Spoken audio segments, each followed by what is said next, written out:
Hey you guys, welcome back to my channel. It's Shania, and today I'm running errands, but I wanted to talk to you guys about all of the things that I did in 2019 and also my reading stats for 2019, and also look forward to the year 2020 and in regards to what my goals are for this year with reading or booktube or just my personal life as well.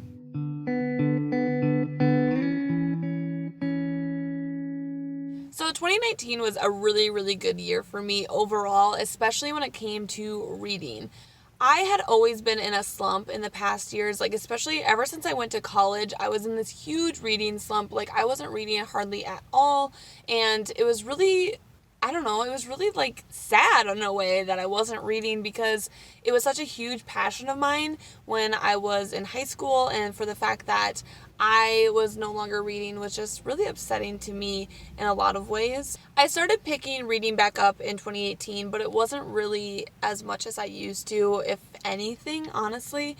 And then this year, or I guess not this year anymore, but 2019, I was really gung-ho about it again. I started off the year by reading the Red Queen series by Victoria Aveyard, and that got me into the rhythm of reading again. And then shortly after I finished that series, I dived into the world of Sarah J. Maas, and that really opened everything up and got me wanting to read and got that passion back for me after I read her books. You know when you guys are reading a really good series and you finish it and all you want to do is just to read constantly and devour every single book you possibly have, and it's just almost like a marathon of reading.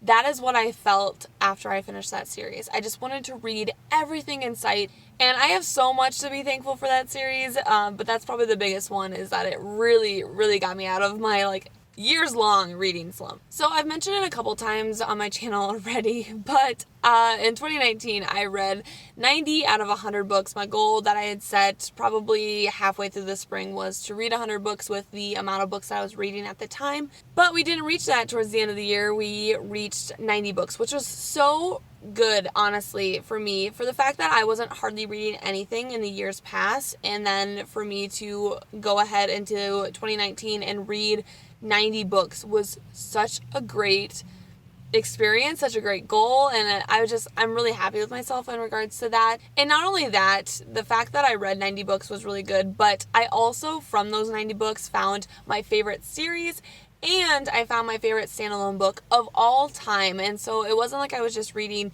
90 okay books here and there. No, I was actually finding really great quality books while reading within that 90 books. So it was a good reading year for sure. In regards to my personal life, 2019 was a pretty average year, I would say. There were really great things that happened, though, within the year. I guess I started off 2019 by going into my second semester of law school. And then also in February, I went on a girls' trip to Seattle, which Seattle was a huge bucket list place for me to go. And I finally decided, hey, we have to go to this place because Seattle is a huge music venue spot, I guess if you want to call it. A lot of my favorite bands came from Seattle, like Nirvana, Foo Fighters, Pearl Jam, and Soundgarden, just some of the greats, especially in the 90s, since Seattle is kind of the grunge scene.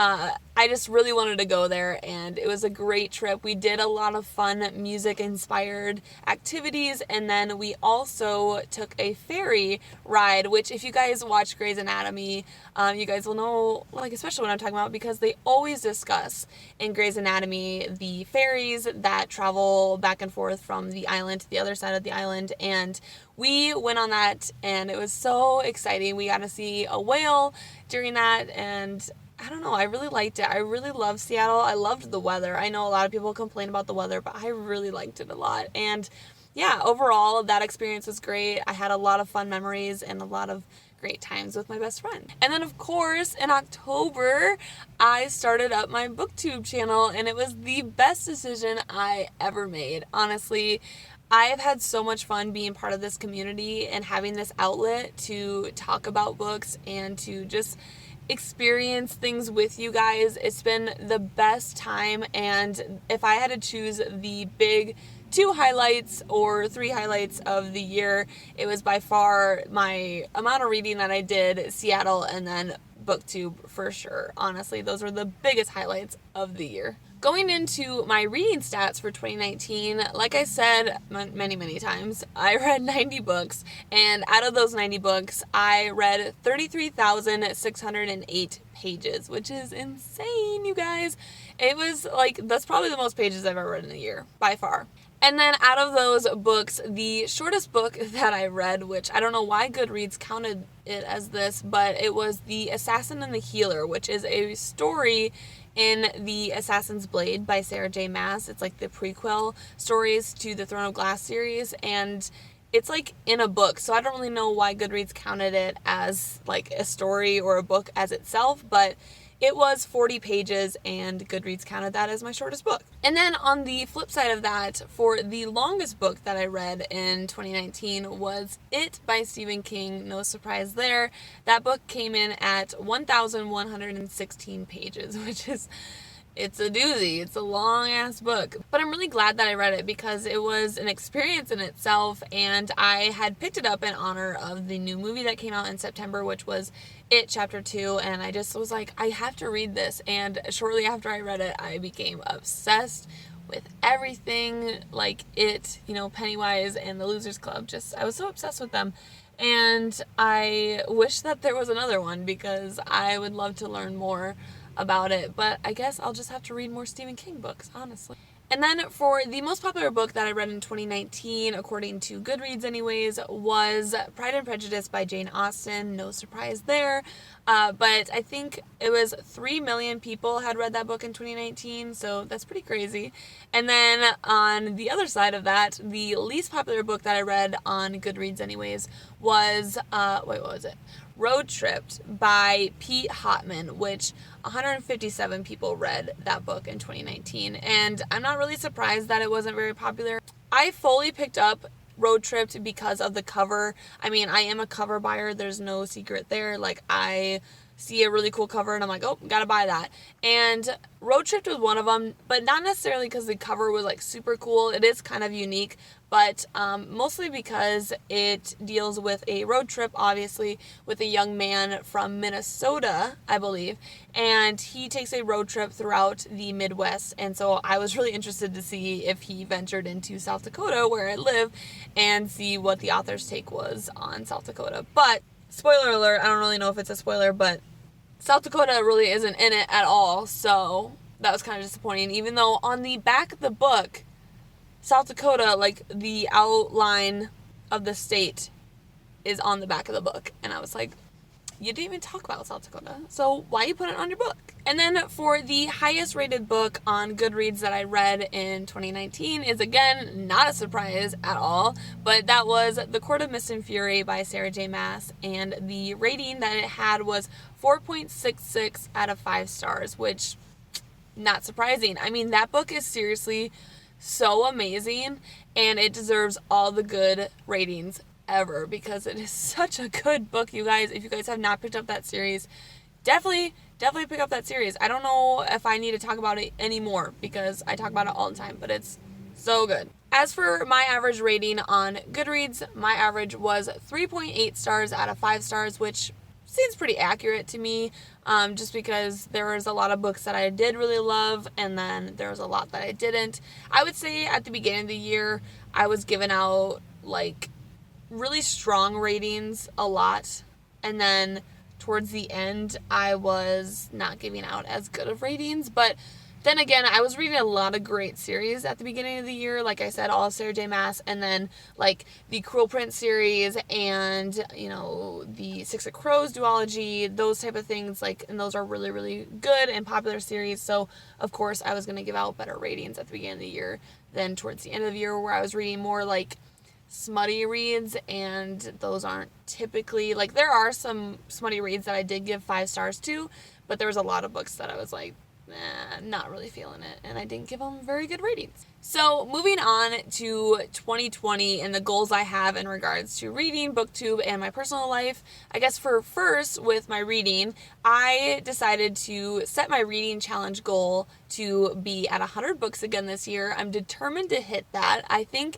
I will definitely get it this year. I don't see any reason at this point anyways why I couldn't hit it, just because last year I was so close, and I feel like with booktube motivating me so much and the fact that I'm joining a lot more readathons this year, I will probably be reading a lot more than I think I did even in 2019. Another goal that I have in regards to reading is I want to read more classics. Specifically, I have challenged myself to read at least 5 classics in the year 2020, and I am regarding these classics as what you would think as a classic. You know, like Barnes & Noble always comes out with really special editions of these classics, like those types of books I want to be reading, you know, like Kurt Vonnegut, George Orwell, those type of authors, those types of books. I want to dive into more of those this year and at least read 5 of them. And then a genre that I really want to read more of, which I started to read more of towards the end of 2019, and I want to really dive into it further this year, is horror and thriller. I was reading horror books like Stephen King and whatnot, but I want to read more of them. I haven't read The 10th Girl yet, and that's a book I really want to dive into at some point. I'm already starting the year off kind of with a horror/thriller. I'm reading Stalking Jack the Ripper series right now, and that one is kind of considered a mystery thriller type of horror book, and I'm really enjoying it. I really love this genre just because I'm always on edge, and I'm like having the worst habit of trying not to bite my nails during it because it's so spooky and you have no idea of what's coming, and I really enjoying this genre and I want to read more of it. I tend to read a lot of romance books, which there's nothing wrong with romance books, obviously. I love them. It's my favorite genre. I read it all the time, but I want to venture into more different genres, and I know like in 2019 I read a couple classics. I read some historical fiction. Actually, I read a lot of historical fiction, honestly, and I really enjoyed it. And I want to read more and find more genres that I really enjoy as well. And with my reading, I'm already doing a lot of great things so far. What are we, like 6 days already into January, and I have read 5 books for the year. I'm ahead of schedule. We're doing really well. I have already a 5-star read on the list, basically, and then I have a couple other lower star ratings, and then I have a DNF already, which it seems crazy that already 6 days in to January I have a DNF, but I have been trying this book in like 2019 constantly, and I just wasn't feeling it, and then I tried to do it again this year. I was like, new year, new me, let's try it again, and I just wasn't feeling it. So I decided that this year, in regards to reading, I cannot hang on to books if I'm just not feeling them. I just need to accept it and DNF it, even though it's really hard for me to do that because I just want to like finish it. I gotta do it. I just need to, and so that's what I did. I DNF'd it, and we're going strong already with this goal. In regards to my goals for 2020 with booktube, there are a lot of things that I do want to accomplish. I want to put out more content that is more personal to me, and I don't really want to get stuck in the ritual of having to constantly put out content that is very similar to other people's, like TBRs and wrap-ups and book hauls. While those are good videos and I probably will be doing them, I just don't want to do just that. You know what I mean? Like, I want to do more videos that are original in regards to my personal interests. And I started doing that towards the end of the year in December of last year. Like when I did my Harry Styles inspired video where I compared a book to every one of his songs on his new album Fine Line, and I want to do more of that because I like crossing my interests and doing it into one video, and I have a couple videos already planned where I want to do that. There is a series that I really want to start on my channel, and I'm really excited to do that, and I want to be able to put out the first video in that series within January and kind of start doing that, at least maybe not every month, but if I can do it every other month, that is what I really want to do in regards to that series that I want to start. And then, of course, the biggest goal that I have with booktube is just to continue to have so much fun with it. I don't want to get knocked down to just worrying about how many people are watching or whether or not people are liking it. I just want to like enjoy myself and continue to have fun with it, because I think when you have fun with your videos, I think it really shows in your videos, and people really enjoy that when you are having a good time with it. And that's what I really want to do, is just to continue having so much fun with it and continue making these great friendships that I have started with booktube. And it's been so great. And all of you that have become friends of mine and have supported me are just, you guys are amazing. You guys are so amazing, and I love every single friendship that I've made with you guys so far. So looking at my personal life with 2020, there are some really great things coming up this year, and I think that 2020 might be one of the best years I'm going to have, at least looking at it right now. And then looking at 2020 in regards to my personal life, I think this year is going to be probably one of the best ones yet, at least at this point. I am starting the year off by going to a law school competition at the very beginning of February, and I'm really excited to do that. I think that's going to be a really fun trip. And then a lot of really fun, exciting things also is that my best friend is getting married, and so we have her wedding in June, and it's going to be a good time, I think. And right before that, in May, I have her bachelorette party, and that's going to be a really fun trip as well. I'm really excited for that. And then also, my sister is getting married as well in the summer, in August, and so I've got her wedding to plan and get ready for, and I've also got her bachelorette party in the summer, so a lot of love is happening this summer, and I'm really excited for that. And then the really exciting thing for me personally that I'm so excited for is I get to see Harry Styles in concert in July, and it's going to be so much fun, you guys. I cannot wait. I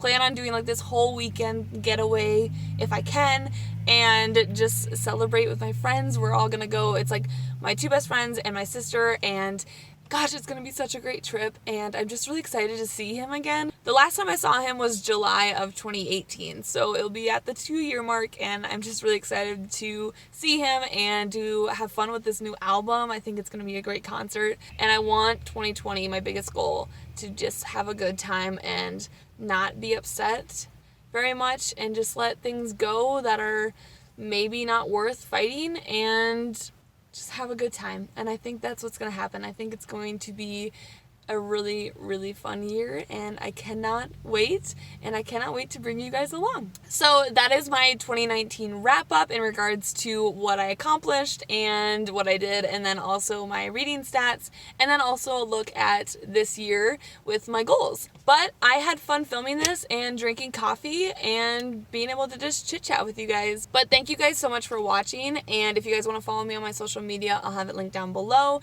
and please subscribe if you guys haven't already. And I will see you guys in my next video. Bye!